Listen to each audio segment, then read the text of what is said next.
Bueno, muy buenas tardes a todos. Hoy estamos aquí con un invitado muy especial, con Álvaro Mascort, agricultor y representante de Asaja en el Consejo Europeo de Jóvenes Agricultores. Estoy en Alcira, en la Ribera Alta, en Valencia, y he venido aquí directamente a que Álvaro me enseñe su impresionante campo de naranjos, mandarinas, limones, bueno, todos los cítricos que tiene y también aguacates. Correcto. Y después de esta visita, pues estamos aquí sentados él y yo y vamos a hacer un podcast muy interesante. Quiero que nos cuente su día a día, quiero que nos cuente su actividad, sus principales retos y bueno, eh, si quieres te dejo también que te presentes tú también. Sí, mira, bueno, primero de todo, Mireia, agradeceros a ti y a Grupo Vox el darnos voz a los agricultores y el permitirnos expresarnos y contaros nuestros problemas. Como bien has indicado, soy joven agricultor, me llamo Álvaro Mascort y vengo ejerciendo la actividad de la agricultura unos 7 8 años aquí en Alcira, en esta explotación, en Huerto Santa Amelia. Es un huerto histórico que empezó siendo un huerto de moreras, pero a día de hoy es un huerto de cítricos y de aguacates más recientemente que hemos plantado los últimos 2 años. No siempre ha sido así. Yo empecé trabajando en Madrid, empecé en el sector de la consultoría en KPMG y luego me pasé a un banco y de ahí pues realmente yo mi día a día me sentía vacío, ¿no? Y un día que mi madre me llama y me dice, oye, yo me tengo que jubilar. Y me gustaría que si tú quieres valores la posibilidad de incorporarte como joven agricultor. ¿Qué te parecería? Y dije, pues me encanta porque yo realmente me he criado en estas tierras y para mí la posibilidad de cambiar la oficina y el flexo por los naranjos, el sol y un tractor, a mí Wow. me apasionaba, ¿no? Pero también Y una decisión muy valiente, eh, porque tal y como están las cosas, pasarse ahora de una oficina de banca en KPMG, por cierto, background, pasado laboral que compartimos, eh, al campo no debe ser una decisión fácil, ¿no? En términos de rentabilidad, por lo menos. Claro, efectivamente fue una decisión valiente y muy meditada, muy sopesada. Tuvimos que hacer muchos números. En el campo yo a todo el mundo se lo digo siempre que si tiene pasión, que se dedique al campo, pero que los números tienen que estar muy bien hechos, porque equivocarse en un decimal puede suponer esa diferencia entre la viabilidad o no de tu explotación y el poder devolver un crédito, ¿no? Eh, Totalmente. y bueno, pues nosotros hicimos bien los números y luego, pues posteriormente, acondicionamos la finca, de una finca centenaria que tiene más de 150 años, pues tienes que hacer reformas para poder producir alimentos con los estándares que te pide hoy día la Unión Europea y poder ser competitivo. Es importante que puedas ser competitivo y más en estos tiempos que corren, que como sabes los precios pues van muy por tierra. Sí, totalmente. A mí me gustaría hoy, Álvaro, que habláramos sin filtros, ¿no? Que habláramos por qué nos faltan jóvenes en el campo, los retos que supone ese relevo generacional tan importantísimo para garantizar un futuro también en la actividad en el sector primario, porque sin relevo generacional, pues no hay futuro para el sector primario, ¿no? Cada vez tenemos unos agricultores y ganaderos más envejecidos y cada vez menos jóvenes sienten esa atracción para dedicarse al campo. Tú eres uno de esos valientes que has tenido el coraje de hacerlo, pero no es fácil, porque bueno, incluso aunque te salgan los números, a veces lucháis contra toda una legislación, una máquina burocrática que os impone unas restricciones y una legislación muchas veces que amenaza vuestra supervivencia y vuestra competitividad. Y bueno, pues a mí me gustaría que hoy habláramos sin filtros de todo esto y que nos contaras un poco cómo ves tú esta situación. Nosotros desde Vox sabes que intentamos luchar contra todo aquello que os amenaza, que os supone una desventaja competitiva y que pone en riesgo vuestra supervivencia, ¿no? Pero me gustaría que hoy un agricultor, un joven agricultor, además con muy buen conocimiento del sector y de la actividad diaria en su sector citrícola y de aguacates también, pues nos contará cómo vive el día a día su vida, ¿no? O sea, cómo es un día a día, por ejemplo, tuyo en el campo, fue fácil tu incorporación, digamos, desde ese mundo de banca al de agricultor y cuáles son las principales dificultades que tú has encontrado en tu nueva etapa como agricultor. Ujú. Pues bueno, muchas cosas que vamos a tener que hablar hoy. El ahora estoy un poco abrumado, pero si quieres vamos punto por punto, ¿no? Empecemos si quieres por el relevo generacional, ¿no? No hay relevo generacional. Hoy día no paramos de escuchar a los políticos ese mensaje de no hay relevo, vamos a apostar por los jóvenes, vamos a lanzar batería de medidas que permitan a los jóvenes incorporarse a las explotaciones. Y bueno, en ese sentido, antes de nada me gustaría dar unas pinceladas, ¿no? La media del sector de edad un sector claramente envejecido, tiene 62 años, la media, el sector tiene una media de edad de 62 años, es muy mayor. Realmente, cuando miramos cuántas de estas personas son mayores de 65, incluso es el 50%. O sea que prácticamente el 50% de la fuerza laboral está para ya jubilarse, o sea, es ipso facto. Y probablemente no lo estén haciendo porque no encuentran a quién traspasar esas explotaciones. Y luego, pues otro número importante, ¿no? Efectivamente, hay un 12% de los agricultores solamente un 12%, que es menor de 41 años. Es que es increíble, o sea, es que con estos Sí, sí. números no hay relevo generacional. No hay que extrañarse cuando luego en la Comunidad Valenciana oigamos que 5.000 hectáreas se abandonan todos los años. Para quien no esté familiarizado con las magnitudes agrarias, 5.000 hectáreas vienen a ser 5.000 campos de fútbol. Todos los años se vienen perdiendo porque no hay relevo generacional.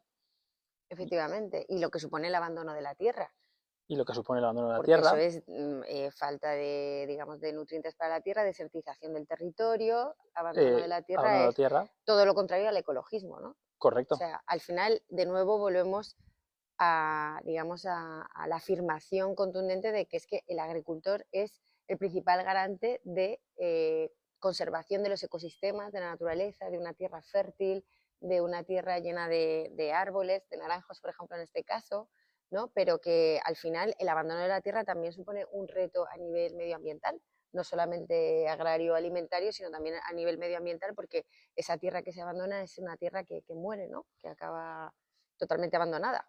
Efectivamente, somos los agricultores, siempre se dice que somos la primera línea de defensa del medio ambiente. El agricultor no está en contra del medio ambiente, ni tampoco los ganaderos quieren maltratar a sus animales. De hecho, quien haya estado en una explotación ganadera, que nosotros tenemos la suerte de haber estado en una en Navarra de un buen amigo que se llama Sí, Pello, hay que ver cómo estas personas quieren a sus animales, los quieren como si fueran sus mascotas, los tratan totalmente. perfectamente. Entonces, ni el agricultor ni el ganadero es el enemigo. Eh, si, por ejemplo, tú ves incendios forestales, muchas veces se han frenado porque han llegado a una zona que estaba irrigada, unos almendros, unos melocotoneros, unos frutales que están siendo regados estaban cuidado el campo, no había malas hierbas, por lo tanto, el fuego no ha seguido, no ha Y los continuado avanzando, cortafuegos hace de también, cortafuegos. efectivamente. Sí, sí, sí. ¿Y cuándo crees que se produjo ese cambio, digamos, donde los agricultores y ganaderos dejasteis de tener rentabilidad, donde, cuando se fastidió todo, por así decirlo? Sí, yo creo que es prácticamente pues, cuando se hará un par de legislaturas, unos 8 años más o menos, con la 8 o aprobación 10 10 años. años con la aprobación del Green Deal.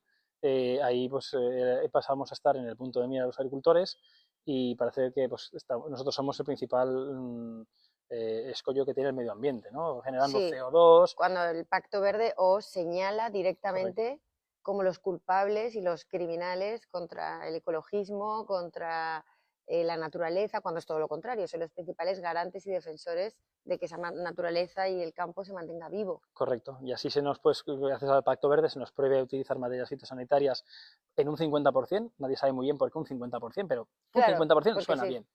Sí, a mí me gustaría esto del Pacto Verde, efectivamente, nosotros hablamos mucho en Vox, estamos todo el día con el Pacto Verde en la boca, porque como sabéis somos el único grupo político que está en contra de la A a la Z del Pacto Verde Europeo, porque produce efectivamente un enorme daño a nuestro sector primario, a nuestros agricultores y ganaderos, y nosotros, lejos de pensar que son los culpables o criminales, al revés, pensamos que sois los únicos garantes y los únicos que podéis realmente mantener y conservar vivo nuestro campo. Pero mucha gente esto del Pacto Verde no entiende bien qué es. ¿A ti qué te supone el Pacto Verde desde que se aprobó?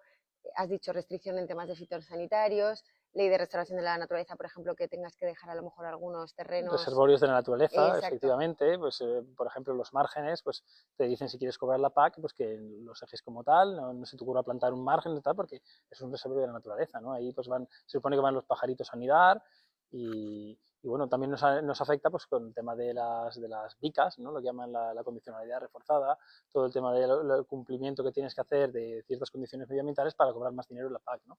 Por ejemplo, pues oiga, la cubierta vegetal, ¿no? Tienes que dejar una cubierta vegetal porque no se te ocurra echar herbicida y no dejar la cubierta porque pues vas a perder ayuda.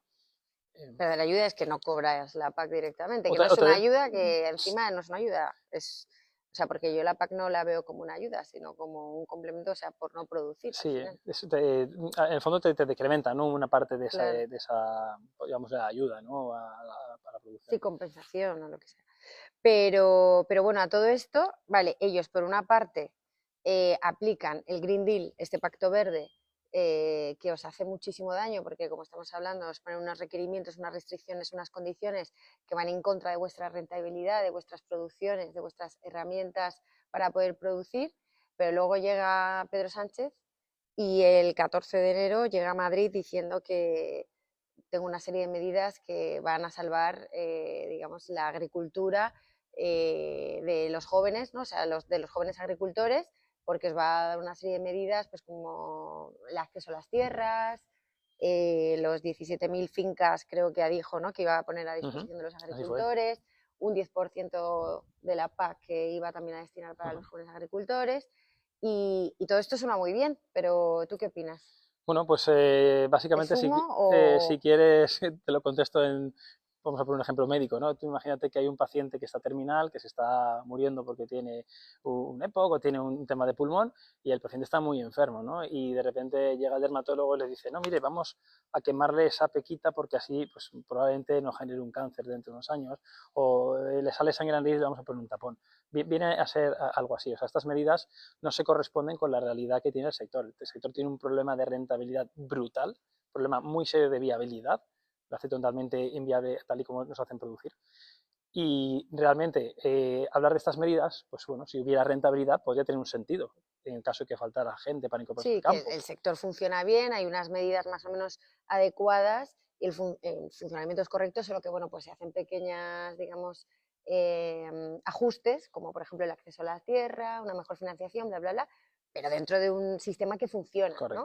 Correcto, correcto. Pero es Pero que estas medidas dentro de un sistema que no funciona, está roto. que está roto y que se lo están cargando desde dentro los políticos, desde Europa, por supuesto, pero luego también los gobiernos nacionales aplicando esa legislación europea de la manera más estricta posible, que es el caso de España.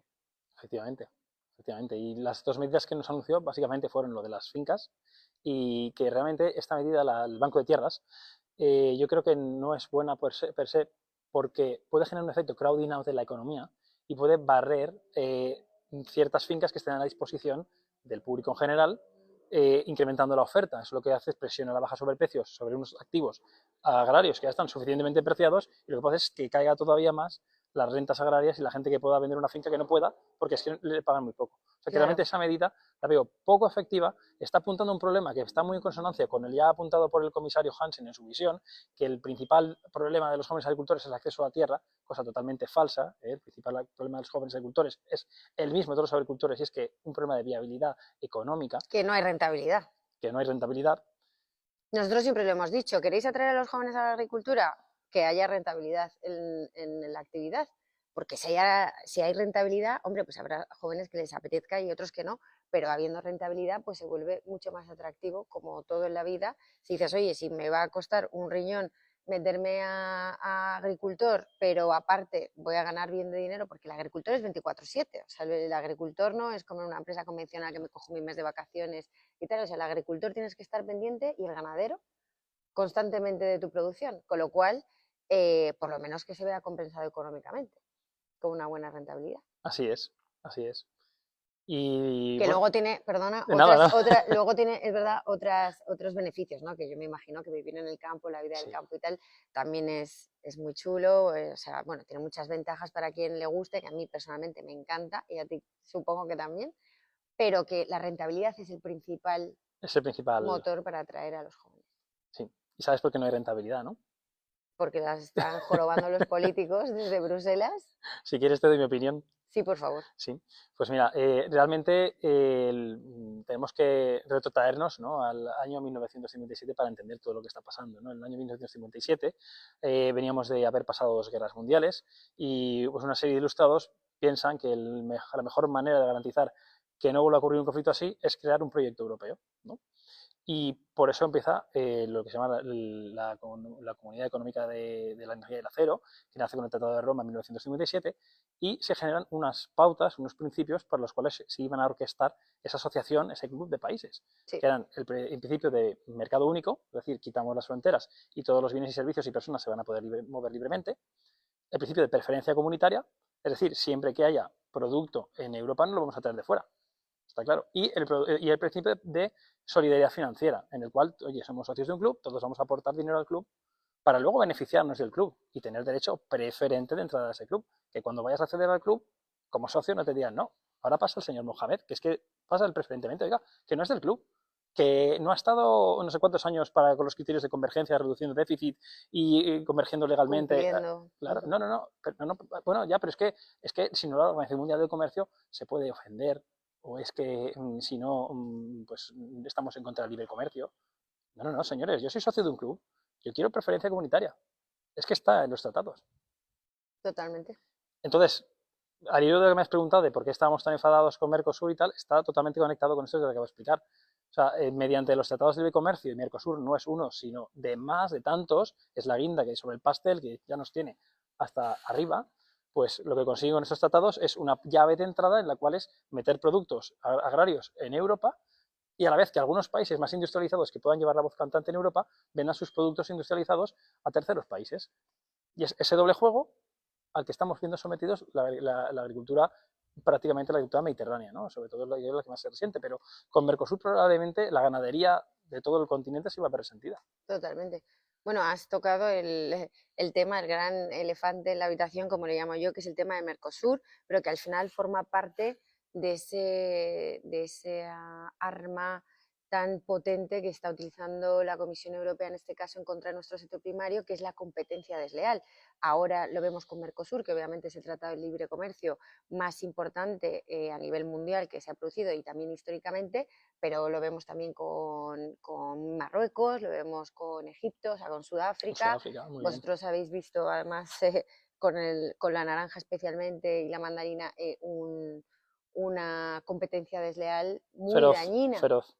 de estos países, y es que no se puede comprender cómo la Comisión Europea en este caso y también los países, porque hay que recordar que Pedro Sánchez es el primero también que va ahí a apoyar este tipo de cuestiones y todo lo que tenga que ver con Marruecos, ya sabéis que le ponen la alfombra roja, pero no se puede entender porque lo que está haciendo es destruir nuestra soberanía alimentaria, destruir, por supuesto, vuestra rentabilidad y que cada vez haya menos explotaciones agrarias y ganaderas, y también poco se habla del riesgo que supone esto para el consumidor, porque al final acaba entrando mercancía, productos que el consumidor ingiere y que es la manera además que tiene de nutrir a sus hijos, a sus familias, con productos que no han sido, digamos, certificados con unas calidades de sanidad equivalentes a las que tenemos aquí en Europa.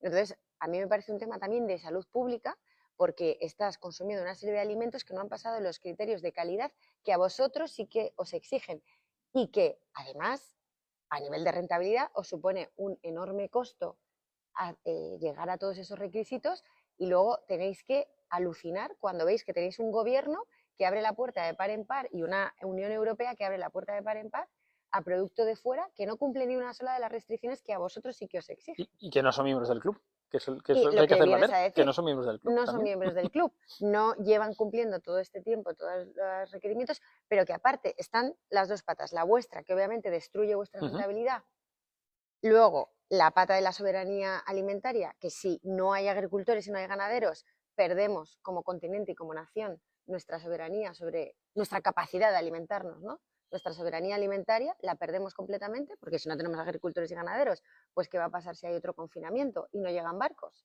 O una ¿No? guerra. O una guerra, ¿qué va a pasar? Pues que nos morimos todos de hambre. Y luego, en tercer lugar, ya un tema de salud pública, que los consumidores tienen que entender que la naranja que se comen de tu campo de naranjos de aquí, Naranja como esta te refieres, ¿no? Una sí, naranja una pedazo de valenciana, naranja auténtica. valenciana de calidad, no puede competir en calidad con una de otro país, de Egipto, o sea, porque no ha pasado esos controles y además muchas veces, como hemos visto, de hecho, salió el otro día en las noticias este caso que reconoció la Unión Europea, que tenía una sustancia que está prohibida aquí en España, un herbicida, desde 2019, ¿vale? Y ahí tenía 21 veces el nivel que se puede permitir de esa sustancia aquí en Europa. Y entonces aquí entran sustancias que están prohibidas en Europa y no pasa nada. Sí. Mira, yo para tranquilizar al consumidor y al mismo tiempo no alarmarle, pero sí Que sea consciente. que sea consciente, ¿no? ¿Tú sabes cuál es el volumen de interceptaciones de contenedores que vienen de terceros países? Yo te lo digo, el 0,082. Es decir, estamos hablando que menos del 1% de contenedores se inspecciona físicamente. Es decir, un 1% de esos contenedores se hacen controles. Sí. Y salen muchas cosas como la que salió esta semana pasada, del plaguicida este que viene de Egipto. Entonces, el consumidor debe ser consciente de que cuando consume productos de fuera, es muy importante cuando va al supermercado mirar la etiqueta para por lo menos saber que está corriendo un riesgo. Y lo asume o no, pero es que el tema del etiquetado es otro tema. Porque también muchas veces el etiquetado, por ejemplo, con el tema de Marruecos, nosotros lo hemos denunciado mucho, porque no hay un correcto etiquetado para informar al consumidor lo que está produciendo. Y en este caso, por ejemplo, nosotros solicitamos también en la Unión Europea, en Bruselas, para que se pudiera etiquetar correctamente a los productos y todo, bueno, y salió al final mayoría... El exceso del Sáhara, ¿no? Lo que ha pasado con el Sáhara, que al final lo van a etiquetar como marroquí. Exacto. Y es increíble. Es un despropósito. Saltándose al Tejú, además, ¿no? Saltándose la sentencia del Tejú. El consumidor no va a poder conocer de dónde son esos productos. O sea, pone Marruecos, pero es mentira, es de Sáhara Occidental. Y aquí la comisión es la primera, digamos, cómplice de todo esto, ¿no? La comisión, recordemos, de von der Leyen, del Partido Popular, del Partido Socialista.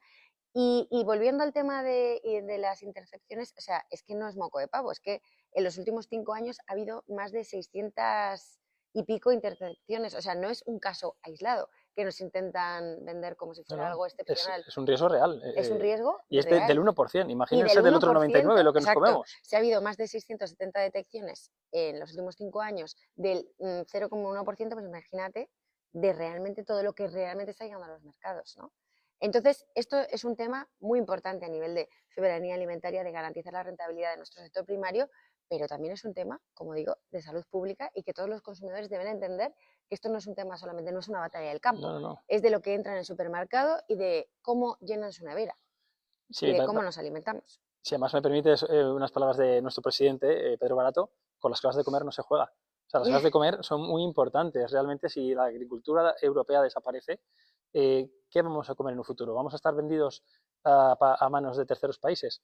Que producen de aquella manera. Es que creo que era Kissinger que decía, reduce las reservas de alimentos de un país y tendrás el país doblegado en 3 días. Es que si realmente no llegan alimentos, si hay una próxima pandemia o un caos marítimo mundial porque se fastidian las compuertas de alguna zona de paso del canal de Suez o Panamá y hay un caos en el transporte, pues podemos volver a estar en tener que alimentarnos de nuestras propias despensas. Pero claro, si no las tenemos, ¿qué vamos a hacer? Anulamos nuestra capacidad de poder alimentarnos, que eso es el principio básico para el sustento de una nación. O sea, ahora está muy de moda todos los temas de defensa, cosa que me parece también un tema importantísimo, pero es que si no cuidamos antes nuestra soberanía alimentaria y nuestra capacidad de alimentarnos correctamente, todo lo demás da igual, porque si no podemos comer, pues simplemente no podemos sobrevivir. Y volviendo al tema de Mercosur, para que la gente nos entienda, porque claro, nosotros hablamos mucho de Mercosur y hay mucha gente que dice, pero esto yo de Mercosur no lo entiendo. ¿Esto qué son los agricultores que están en contra del libre comercio, que no quieren que haya libre comercio? ¿Estáis en contra del libre comercio de los agricultores? Vamos a puntualizar. Nosotros los agricultores no estamos en el libre comercio, pero es que además el libre comercio es una patraña que se han inventado las multinacionales y algunos fondos para doblegarnos con sus tratados de libre comercio. El libre comercio ni es libre ni es comercio, porque no puede ser libre a lo que es injusto. El libre comercio es tremendamente injusto, porque realmente nos hace competir a agricultores europeos que tenemos unos estándares, tenemos unos costes debido a nuestro estado estacionario y nuestras economías que son totalmente distintos a otras zonas geográficas como puedan ser Sudáfrica, Mercosur en Sudamérica o Egipto en el norte. Ellos tienen distintos costes laborales, distintos impuestos, distintos costes de seguridad social, restricciones, y tienen una ventaja muy importante de ellos, que pueden jugar con el tipo de cambio, que nosotros no podemos jugar. Por lo tanto, no es libre comercio, es una competencia totalmente desleal, pero y trapera. Es una traición, yo una le llamo traición. traición. Es una traición a los principios europeos, una traición a los ciudadanos europeos por parte de sus gobernantes y por parte de las multinacionales, que deberían de esperar más por los intereses propios de sus ciudadanos. Claro, pero no... es que ¿para qué está la Unión Europea si no es para mirar por la supervivencia y el desarrollo económico y próspero de sus ciudadanos y de sus sectores se están productivos? traicionando los principios fundacionales de la Unión Europea. Están traicionando los principios fundacionales del club. Del club, efectivamente. No, me encanta esa comparación porque efectivamente, o sea, aquí lleváis años trabajando por y para el club y ahora vienen y después de todo ese sacrificio y todos esos esfuerzos para conseguir los estándares que se os exige, que por una parte pues está bien, pero ahora abrimos la puerta a los de fuera que no cumplen ninguno de esos estándares y muchas veces no solo le abrimos la puerta, sino que hasta le damos preferencia, como es el caso, por ejemplo, de Marruecos. Efectivamente, y luego a veces que pedimos, o se oye, ¿no? El sector dice, no, es que queremos reciprocidad. Mire usted, la reciprocidad es muy difícil de lograr, porque podríamos pedir la reciprocidad en dos materias, ¿no? Que es la misma que nos exige la Comisión a nosotros, es la reciprocidad medioambiental y la reciprocidad en materias fitosanitarias, ¿no? Podríamos pensar que podemos exigirlas, pero es que Mercosur ya ha dicho, varios miembros ejecutivos de Mercosur han dicho que ellos no lo iban a cumplir. Pero es que es normal, porque los países son soberanos. Entonces tú a un país que es soberano no le puedes obligar que produzca de la manera que tú quieres. Se lo podrás pedir a un Estado miembro. Claro. Esa es la diferencia del libre comercio al mercado común europeo. Entonces, y la preferencia comunitaria, porque quiero decir, a lo mejor efectivamente exigir exactamente los mismos estándares es prácticamente imposible, pero sí podemos hablar de preferencia comunitaria. Podemos hablar de preferencia comunitaria, efectivamente. ¿No? Que es lo deseable, de decir, oye, pues vamos a darle preferencia primero a nuestros productos, que para eso somos una unión de países que han decidido meterse en el club voluntariamente para desarrollarse ¿no? más rápidamente y para generar mayor prosperidad. Entonces tendremos que hablar de una preferencia comunitaria. Correcto. Y ahí podemos asegurar esa reciprocidad más o menos. Y eso no es estar en contra del libre comercio. De hecho, para mí no existe el libre comercio, existe el comercio internacional. Para mí la preferencia comunitaria es perfectamente compatible con el comercio internacional y con la Organización Mundial de Comercio, que una de las cosas que le preguntamos el año pasado a la señora Esther Arranz era que por qué no se estaba aplicando la preferencia comunitaria en Europa. A lo que me contestó, que es que, no nos contestó, mejor dicho, todo el grupo del CEJA, que es que no era posible porque la Organización Mundial de Comercio no lo permitía. Eso es falso. Tú los tratados de comercio, cuando los redactas o a los 4 años cuando se revisan, tú puedes a la carta decir, oye, ¿qué producto es sensible? ¿El arroz, por ejemplo, como ahora ha ocurrido con el acuerdo de la India? Pues el arroz lo quitamos. Eso es preferencia comunitaria.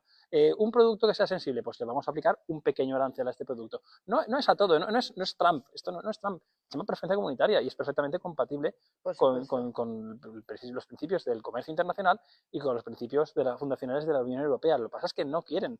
No quieren y es más fácil escudarse en que lo prohíbe no sé qué entidad y tal. Y si lo prohibiera, nos da igual, pues luchas para que no y lo reivindicas y lo denuncias y demás. Pero es verdad que muchas veces es falta de voluntad política, como ahora está ocurriendo de nuevo, insisto, con el acuerdo de Mercosur, ¿no? Que ellos podrán disfrazarlo del Partido Popular y el Partido Socialista, obviamente, también, como quieran, pero lo cierto es que ellos saben que están entregando en bandeja la cabeza del sector primario y por mucho que hablen de unas cláusulas de salvaguardia, pues al final esas cláusulas de salvaguardia, el sector lo ha dicho claramente y lo ha gritado por activa y por pasiva, que no protegen a nadie ni garantizan absolutamente nada, simplemente por lo que tú acabas de decir, que es que a nivel de controles es imposible garantizar que exista esa reciprocidad, ¿no? Que luego dice el señor Feijóo, no, vamos a garantizar reciprocidad a través de esas cláusulas de salvaguardia. Hombre, usted sabe, igual que yo y que tú, que eso es falso, o sea, no se puede garantizar. Con lo cual no se puede dar ese acuerdo con el sector primario en el acuerdo, porque es asesinar literalmente a nuestro sector primario. Así es. Y al hilo de lo que hemos sacado de Mercosur y de haber nombrado a la señora Esther Arranz, quería preguntarte, ¿cómo está el tema del acuerdo de Mercosur en Europa? Y porque yo estoy un poco intrigado, ¿no? Resulta que el PP parece ser que en público se opone, ¿de acuerdo? Pero luego en la práctica, ¿no? y en las instituciones europeas parece que lo respalda y luego os echa la pelota a vos de que dice que son los que queréis acelerar el tema de la aplicación del acuerdo. Es que he escuchado tal cantidad de falsedades con esto que yo creo que estaban muy nerviosos y lo entiendo que estén nerviosos porque creo que no son capaces de explicar su postura, ¿no? Y quieren como llegar a todo y contentar a todo el mundo, pero al final en política creo que es fundamental ser coherente y muy sincero con tus votantes o en general con los ciudadanos, ¿no? Entonces, a ver, obviamente el Partido Popular y el Partido Socialista apoyan Mercosur desde el minuto uno. No solo lo apoyan, sino, vamos, yo he estado incluso de misión con varios representantes del Partido Popular y del Partido Socialista, y no solamente de misión, digo, en los países del Mercosur, y ahí, además de ser los primeros que apoyan, también insistían en que había que cerrarlo lo antes posible. Ahora bien, ¿qué pasa? Que se están dando cuenta, gracias a la reivindicación del campo, a la gente del campo, que me parece fenomenal, que salga a gritar y a denunciar este atropello contra su forma de vida, ¿no? Y entonces están viendo la que se está armando con las manifestaciones tractoradas, con la reivindicación del campo, y entonces están tratando de excusarse y girar su discurso. Aquí lo que ha pasado, y son hechos fehacientes, comprobables y contrastables, es que el Partido Popular y el Partido Socialista, que son, como sabéis, coalición en Bruselas, votan 9 de cada 10 cosas juntos prácticamente, ellos están a favor del Mercosur desde el minuto 1. Y ahora el Partido Popular lo que está haciendo es decir que no, ellos solamente están a favor de Mercosur si se aprueban unas cláusulas de salvaguardia que garanticen esa reciprocidad y esa igualdad de condiciones en el comercio. Esto es una falsedad que, como digo, lo saben ellos y lo sabemos todos, el sector los primeros, porque de ninguna manera no hay ninguna cláusula de salvaguardia que pueda garantizar que esa reciprocidad se va a cumplir. Y por otra parte, encima, aunque fuera si pudieras garantizar lo que no se puede, porque no hay capacidad para controlar el 100% de las 100.000 toneladas de vacuno, por ejemplo, que van a entrar, aunque tuvieras una varita mágica que tú puedas controlar las 100.000 toneladas que van a entrar, o sea, son unas cláusulas que la otra parte, los países del Mercosur, ya han dicho que les importa un bledo, que es que no las van a cumplir. Ni siquiera están en el acuerdo esas cláusulas de salvaguardia. Esto tiene que saberlo la gente. Las cláusulas de salvaguardia no forman parte del acuerdo. Es un reglamento que diseña la Unión Europea aparte, que es eso, un reglamento, o sea, algo que es pues para la Unión Europea, para los países de la Unión Europea, pero el Mercosur ya ha dicho que a ellos les importa un bledo esas cláusulas y que no piensan cumplir los requerimientos que unilateralmente la Unión Europea se Pretende, autoimpone a sí misma, ¿sabes? pretenden que el Oiga, fanatismo medioambital, exacto, imponérselo también al país del y dicen, Mercosur. oiga, suicídese usted sola, no me lleve a mí por el acantilado, a mí me da igual, o sea, usted verá lo que hace con su economía, yo sé lo que tengo que hacer con la mía. Esto es lo que dicen los países del Mercosur, con lo cual es todo un despropósito, pero es que además, volviendo al principio básico de las cláusulas de salvaguardia, son absolutamente imposibles, aunque pongas, no sé, se controlará el 100% del tal, es imposible, no tienes mecanismos ni forma. En la Tierra no existe capacidad para tú poder elaborar un mecanismo o aplicar un mecanismo que garantice que el 100% del producto que entra cumple reciprocidad o que no ha sido utilizado con las sustancias que decimos que aquí están prohibidas en Europa, ¿no? O sea, no existe, no es posible. Con lo cual, como no es posible, no se puede cerrar ese acuerdo, porque no puedes garantizar esa reciprocidad y porque estás llevando a tu sector primario al colapso, al suicidio. Entonces, Vox es el único partido que se opone radicalmente a entregar la cabeza de nuestro sector primario en bandeja a los países del Mercosur. Claro que los países del Mercosur están encantados. O sea, cuando yo he ido para allá, no, ellos están, vamos, deseando de cerrar el acuerdo. Sí, sí, claro, porque a ellos les viene fenomenal.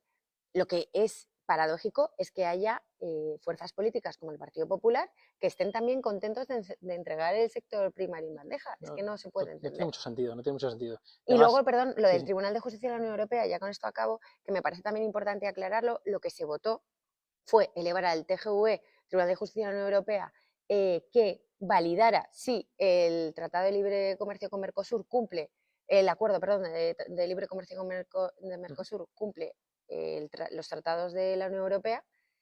Y esto es lo único que se pidió. Oiga, como nos parece que va en contra de los principios fundacionales también de los tratados de la Unión Europea, por favor que el TGV, hay digamos, sustancia para que el TGV valide o no si esto cumple o no con los tratados. Entonces lo que se pidió es que el TGV elaborara una sentencia diciendo si lo cumple o no. Sí. Lo único, que creo que no es nada descabellado, o sea, es lo mínimo, ¿no? De hecho, hay partidos de izquierda que están a favor del Mercosur y votaron también a favor de que el TGV elabore su dictamen sobre esto. El Partido Popular votó en contra.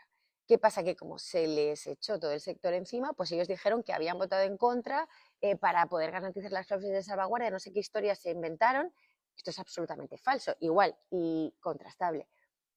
De ninguna manera la votación para que esto se elevara al TJUE acelera la aplicación provisional de TJUE. Esto ahora mismo lo que ocurre es, se ha votado a favor de que esto vaya al TJUE. Entonces ahora el TJUE tardará X tiempo en elaborar su sentencia. Pues lo que tendría que hacer la Comisión de von der Leyen del Partido Popular, es decir, yo no puedo aplicar provisionalmente este acuerdo hasta que el TJUE no me dé su ok, hasta que no valide que eso está correcto, ¿no? Entonces lo que van a hacer seguramente la Comisión del Partido Popular es aplicarlo de manera provisional, pero esto depende únicamente de la Comisión del Partido Popular y el Partido Socialista. En ningún momento interviene ahí la votación para absolutamente nada. Esto ahora depende de la Comisión y obviamente del Consejo de los Estados miembros aplicar de manera provisional el acuerdo o no, nada más. Obviamente no deberían de hacerlo, porque hasta que el TJUE no dicte una sentencia y no se pronuncie, pues no deberían de hacerlo. Pero lo van a hacer, yo estoy Sí, ¿no? La primera amenaza con saltárselo toda la torera. Es que no tiene sentido. Es que van como de... Pero esto de que hemos acelerado el proceso, eso es, vamos, humo barato, maquillaje cosmético para intentar justificar su posición porque les cuesta mucho explicar por qué están votando lo que están votando. No tiene sentido si no hay unos intereses detrás, turbios, unos intereses raros que no sean el enriquecimiento de las naciones y el bienestar de los propios ciudadanos. Eso es. No tiene sentido. Pero bueno, haremos todo lo que sea posible, seguimos ahí luchando. Hay otros países también como Hungría que también lo quiere elevar el TJUE y bueno, hay esperanza por lo menos de ganar tiempo, de ralentizarlo y que por lo menos hasta que el TJUE se pronuncie, vamos a ver qué es lo que dice.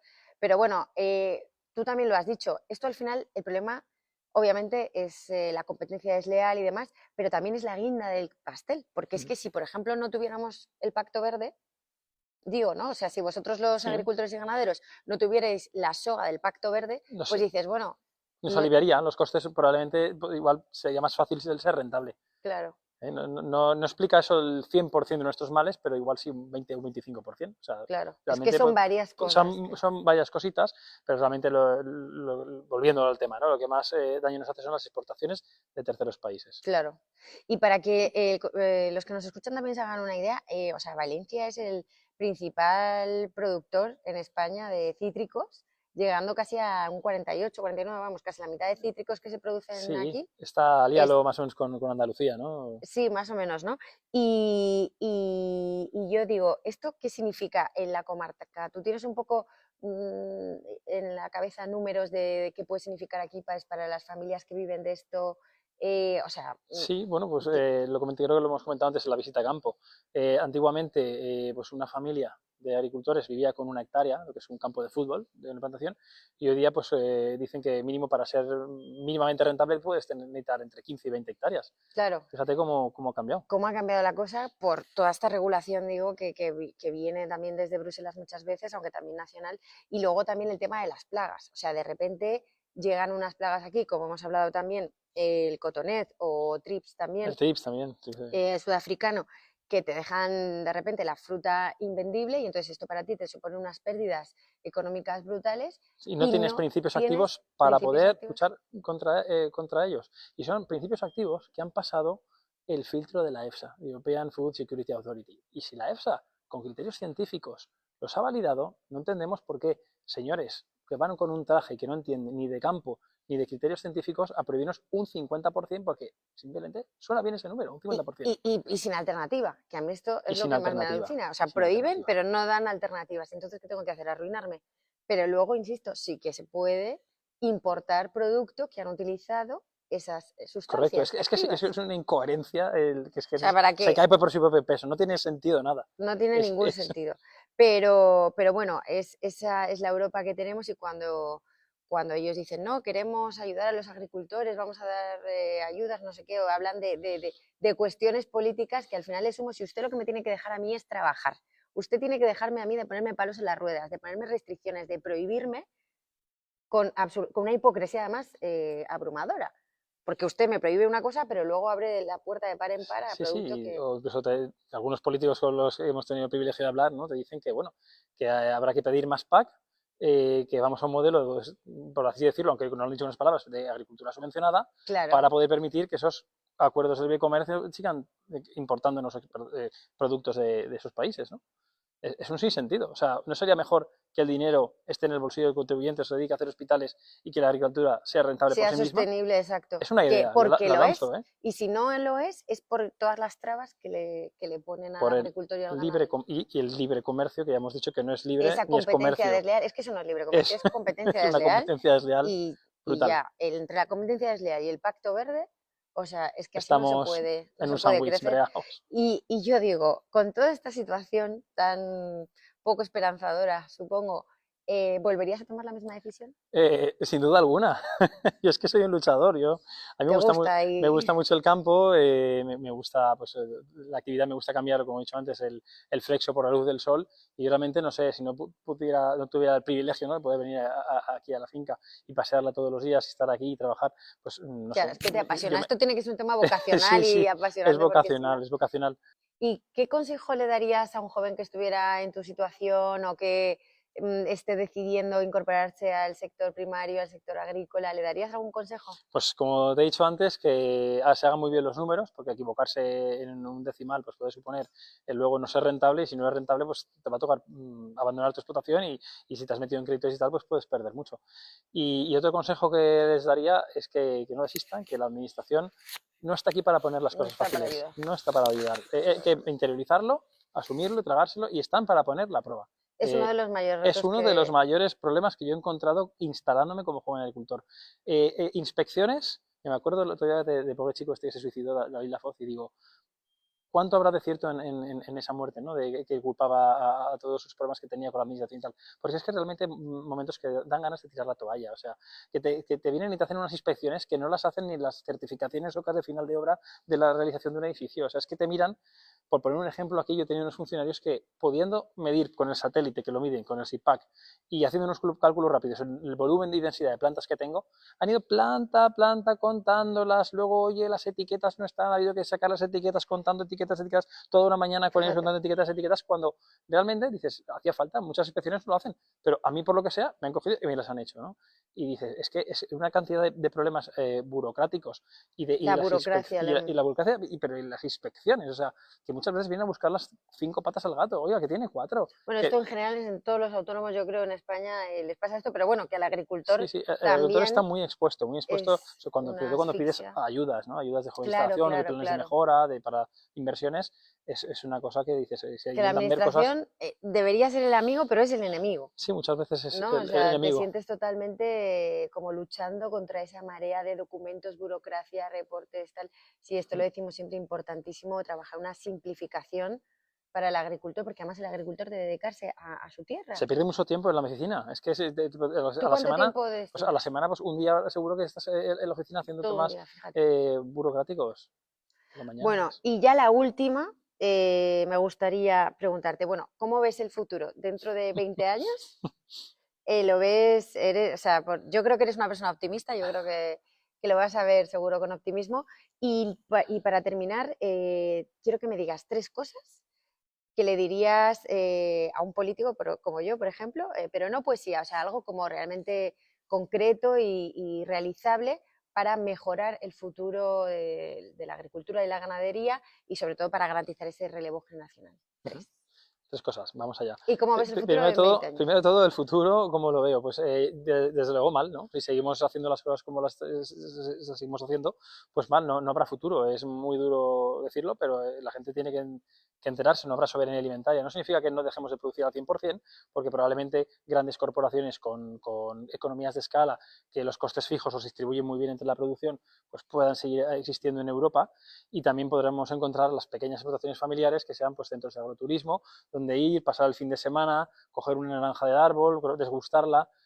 Eso probablemente quede, pero estoy convencido que O sea, ¿tú crees que perdemos soberanía alimentaria? La vamos a perder. que lo vamos de seguir con estas No, políticas. porque va a ganar Vox las próximas elecciones y Patriotas en Europa la próxima legislatura y vamos a recuperar todo lo que nos han arrebatado. Ojalá, ojalá, Y ojalá. hay que ser positivo. Y Vale, Entonces, bueno, En, tú en lo ves caso, un poco negro, claro, entonces. en caso de que pues, oye, se pueda derogar el Pacto Verde o realmente consigamos y tengamos suerte que se vuelva a aplicar la preferencia comunitaria, pues por supuesto, claro, yo creo que cambiaría mucho el tema. Y podríamos estar hablando de que hubiera relevo generacional y podríamos estar hablando de que hubiera alimentos pues, baratos, asequibles, de mucha calidad y sobre todo seguros. Ujú, total. Eh, y luego me habías Las preguntado las tres, tres cosas que le pediría a a un un político. político, ¿no? Ujú. Lo primero y más importante de todo es que sean conscientes del problema que tenemos, que yo creo que o no son conscientes o siendo conscientes no se quieren enterar, ¿no? Porque haya intereses. Y es que tenemos un problema de rentabilidad. Este problema de rentabilidad viene generado por las exportaciones de terceros países y esto hay una manera de pararlo sin hacer una política arancelaria muy agresiva a lo Trump, que se llama preferencia comunitaria. Que Entonces, además está en señores, nuestros está en principios nuestro ADN, el ADN fundacionales. de la Unión. Entonces, señores políticos, por favor, tenemos que volver a aplicar la preferencia comunitaria. Y el segundo, la segunda cosa que yo te diría, y lo voy a dejar ahí, es que deje la agricultura de ser una profesión denostada. Es una profesión en la cual pues, mucha gente piensa que la gente que se dedica al campo son incultos y son alfabetos. No sé, eso igual hace 200 años podría ser cierto, pero es que hoy día la gente que se dedica al campo es gente formada, gente que tiene su educación Fíjate. primaria, educación secundaria y en muchos casos hasta estudios en universidades, como puede ser mi caso, o el de tantos amigos que tienen un grado Sí, universitario sí, sí, sí. y han vuelto al campo y se dedican al campo porque les gusta y es lo que les llena y les apasiona. Entonces, yo me pregunto, ¿por qué Masterchef es un reality que pega un montón y no puede haber un Master Agro? Es que lo podría ver, es que sería hasta divertido. Pero no entramos en esa dinámica y los políticos sí creo que tienen ahí pues una responsabilidad, ¿no? Como que tú sientes que te desprecian un poco, desprecian el sector. Sí, se despeja el sector. Entonces yo creo que el político tiene esa responsabilidad de frente a la sociedad, ¿no? De intentar poner un poco en valor. Nosotros ya lo hacemos. Hay un montón de Claro. agroinfluencers, yo tengo amigos que están a tope con las redes. Sí, sí, es verdad, yo Vosotros conozco algunos también. Desde Vox también hacéis un montón de entrevistas y nos dais visibilidad para ver que, bueno, que no es un sector de paletos, que es que eso no sé de dónde se Y han sacado. poniéndole el valor va a ser la forma en la que también se pueda garantizar su rentabilidad, ¿no? Porque en el momento que tú pones en valor un sector, pues lo que quieres es que sea rentable y que sobreviva a lo Ayudaría largo del mucho. tiempo. Ujú. Pues nada, ojalá y me apunto lo de Master Agro, me parece una idea buenísima.